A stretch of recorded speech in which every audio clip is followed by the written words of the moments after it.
نو مخکې یو ملګری چې لګل او د فتنو بارک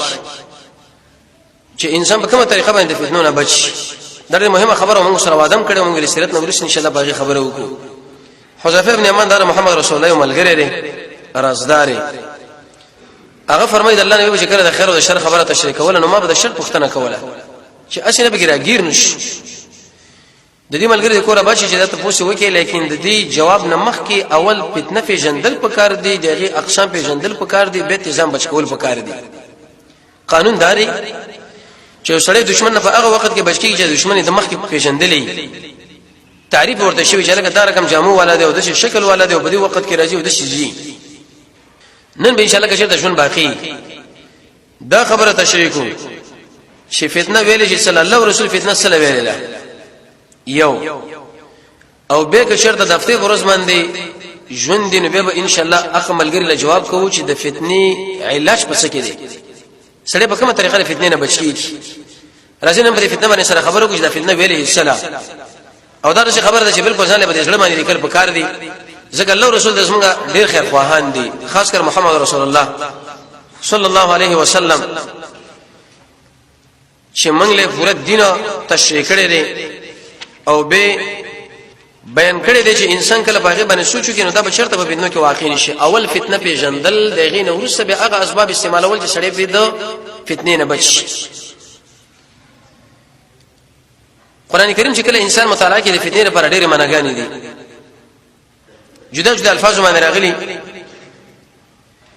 لیکن نو د معناګانو نه مخکې چې اختبار او د شیطان فتنه او بل او د حق نه خلک اړول په بل تر باندې روانول اولنې فتنه چې څنګه الله ذکر کړی دا مال انما اموالکم واولادکم فتنه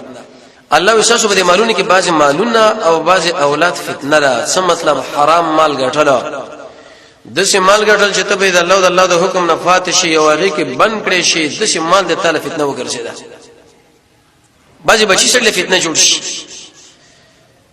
حرام او حلال به فرق نه کوي دغه لپاره ګټه راوړي رسول الله فرمای امام ترمذی حدیث نقل کړي په صحیح سند باندې و ان لكل امه رسول الله فرمایي چې د هر امت د فار فتنه را وفتنه امتي او زما د امت فتنه چې د المال مال له ورسره ان شاء الله دا خبره ذکر کیږي دا مقصد نه چې سړی دکانداری کوي او سړی تجارتونه کوي بس د مال ګټي لکه دا خو فتنه بوتي مو وروړه نه په حرامه طریقه باندې انسان چې کله په حلاله طریقه باندې ذمہدار کوي او په هغه باندې دکانداري نه کوي وغیرہ دا څنګه د الله امر دی په دې کې به مخالفت نشته دي چې مراد رسول الله ذکر کړی دا هغه حرام مال ذکر رسول الله فرمایي وې د شپې به سړی مسلمان او سبب کافر او د سبب د سړی مسلمان د شپې به ایسه به ایمان شي نه ایمان د وجه کله چې انسان د الله د ذکر نه په دې مال او اولاد باندې غافل شي او دین ور باندې خرج کی دا به فتنه ګرځي او ډېر انسانان په دې کې ور واقع دي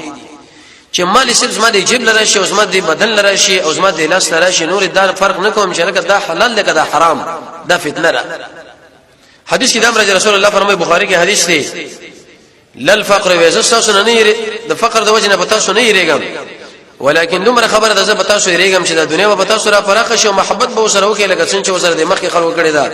د شي په دنیا تاسو برباد کی لکه څنګه چې حق دنیا هغه خلک برباد کړ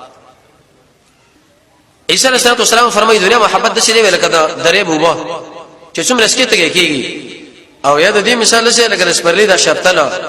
سروې کې د وس مطابق اندازې برابر اخري نو خېټه به په مړ شي او ژوندې به باندې کلمې ته ډکه کړي نو ایسه به دا وشل کېږي قرآن کې الله فرمایي ما بعوزا حیات الحیوان انت به لیکي ویلي مثال کې الله دا ماشه ولې ذکر کوي وجه دا چې ماشه کله وږي نو دا ژوندې خو چې کله مور شي ایسه به مړ شي انسان چې کله د مال نه لري وي دا سړی آباد خو چې کله دا په دې مال کې وردننه شو دا غي سره مخته شو زړی به اوجلې شو د شي اوجلې شي چې د الله ذکر به تیرا فارغ نشي رسول الله فرمایي د دې مثال سره لکه اوبه انسان چې کله په اوبو باندې ور روان شي او په اوبو باندې ورځي خامخا د بل دواله رسیږي نو مراد د مال نه اقمل چې هغه په حرامو طریقو باندې سړی وګټي یو د الله د ذکر نه سړی په غافل بل او عقب چې سړی د الله د ذکر نه په غافل کیږي او سړی په د دین خرچي ته پوښه بده باندې چې دا مال او بچی سره لپاره فتنه را وسر سړی ګور خپل مال دریم قران کې رب العالمین فرمایي یو لوی فتنه دا ذکر کړي زنانه زوین للناس الله دې خلق له ډول کړي شوی د محبت د شهوات من النساء شغه زنانه دي رسول الله فرمایي بخاری کې حدیث مسلم کې وما ترکت بعد فتنه رسول الله فرمایي چې ما د خپل ځان اورسه فتنه پر خودل نه ده ډیر zarar ورکون کې نارینه ولا من النساء زنانه ولا معنا دا چې زنانه ولا ان نارینه ولا زید ټکر ور کوي zarar ور کوي هغه باندې فتنه راځي او په دې ټول فتنو کې رسول الله فرمایي چې سخت دریزه فتنه هغه زنانه ده شیطان ویلو کچرته بل هیڅ شنی د انسان د ګمرا کول لپاره د قزنانی بس زماره لپاره بس ده لکه نه د يهود او نصاراو دا چال چې زنانه نو باسي لکه زنانه ورځ دا زنانه رسل پکار دی او دفتر کې شریک نه ور پکار دی رسول الله فرمایي چې پردیس زنانه سره په کوټه کې پاتې شو ساس خاص اندام نه سپینی او بلاړي مزي ام دې وخت کې وته منافق شي ته اوس ګوره دا د الله نبی ته شکړي داخله صرف خل منافقان کوي چرګه بدی خلکو کې شرط ایمان زره برابر نشته وزت څنګه ګډوډ کړ الله نبی فرمایي او روایت کې راځي چې وسړی د پردیس زنانه سره کې نو د غب شمانه خبره وکي اسی به کتل باندې چې داغه د اندام نسپینی او بلاړي نو پم دی او بو وتو سره د سړي د منافقانو په جمع کې راغی د يهود نو سره نو ویلاندې پروت به چې غوښه چې لکه زب کې نه ما او الله ما ډیر منځونه کړی دی او روشي مې نیولې دی دا مې کړو هغه امام مسلم یو حدیث نقل کړی دی رسول الله فرمایي د دنیا خوګم ده او شنم ده خوږ شي طبعا د انسان خوږي او بیا شنه منظره هو ان الله رسول الله فرمایي رب العالمین تاسو بدی کې نائبان ګرځي تاسو له درکې فینظر بيد الله ګوري کیف تعملوا چې تاسو به مال کې څه چل کوئ فتقوا الدنيا رسول الله فرمایي دنیا نه ځان وساتئ واتقوا النساء رسول الله فرمایي د زنانو نه ځان وساتئ اولنی فتنه چې بني اسرائیل کې پیدا شو هغه به تق زنانو د وجه نه و دنیا سره الله رسول الله فرمایي ډېر احتیاط زنانه د ابلیس علیه لعنت رسیدي په دې باندې نه کاری او د شیطان د غیر مسلم لوی جال له چې انسان په راګيري او چې کله پردیس زنانه سره کینه صوتي وری امختکړي غلطه ایمان درنه بهوزي به غیرت کوي به هغه په خلاف باندې خبر نشي کولی ځکه زړه کې مرز ولې تر دې پورې اهل فرمای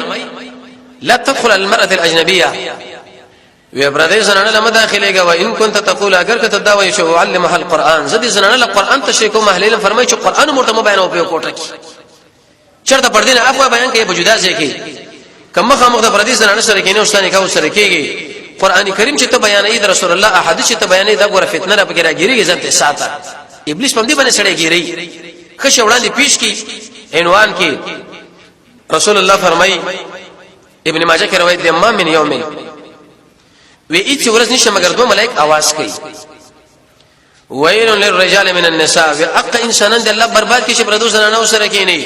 وویل للنساء من الرجال اوقنا زنانه د الله برباد کی چې هغه پردو سره سره کېنی رسول الله فرمای ارسال ورسو دو ملائک راځي هغه دې شوی چې کم سړی د پردیس زنانه سره په یوځای کې واجب پاتې کیږي د سړی د الله برباد کی او کم زنانه چې د پردو سره پاتې کیږي وې د زنانه د الله برباد کی سم خیال چې ملائک موږ له کیرا وغواړي نو به موږ پاتې شو قطن به سړی پاتې کیږي نه وې تباد شي غرق دي شي څلورم لوی فتنه حب الدنيا د دنیا محبت